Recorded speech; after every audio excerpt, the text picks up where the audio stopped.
they've known for many, many years, about 10 years, some of them even for about 13 years, have known that this has been a dream of mine. Now Oh, it's yeah, becoming... I've known it's been your dream since I met you. Yep.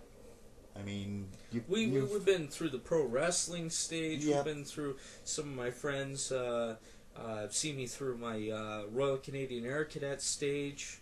I got a shameless picture I can show you one day. But I still remember you being all starry-eyed anytime the R.C.M.P were mentioned. Yeah.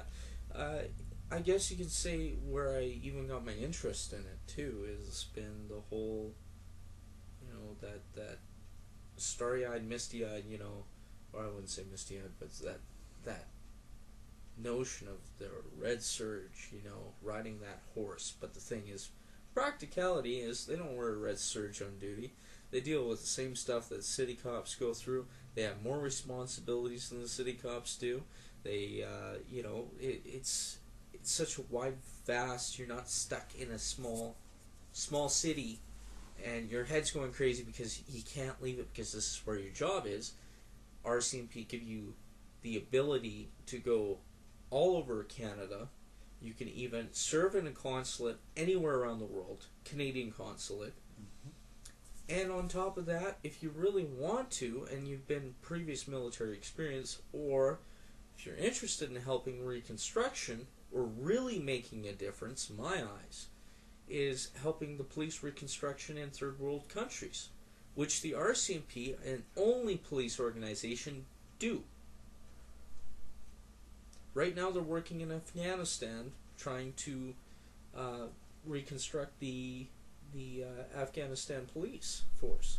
I thought that was the Canadian military doing that. No, actually, the R.C.M.P, ever since, I do believe, for the past 20 odd years that they've been doing that. They, to my knowledge, and now I don't know if this is a fact, so you can correct me if I'm wrong, but to my knowledge, the R.C.M.P do not follow under the rules of engagement. So which means when Canada was... but they would have the right to defend themselves. Yes, they would have the right to defend themselves. Or any innocent person.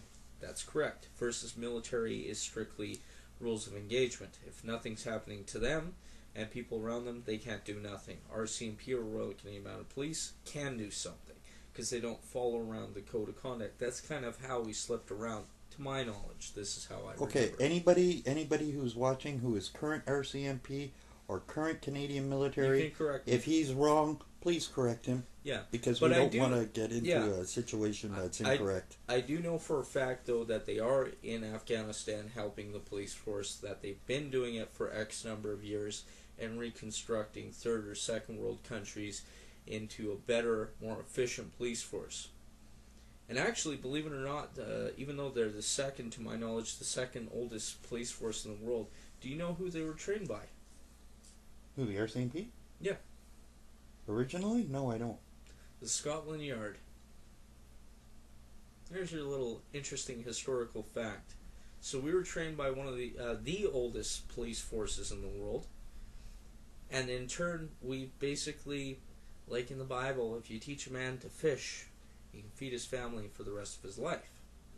Now, I guess you can say the R.C.M.P are trying to teach other countries how to fish and be able to protect their citizens and protect the people of those countries.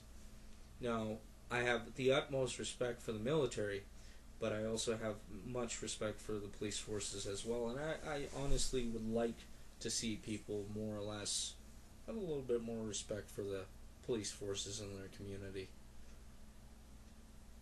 Why haven't you been on YouTube all that much, Mr. Cool93?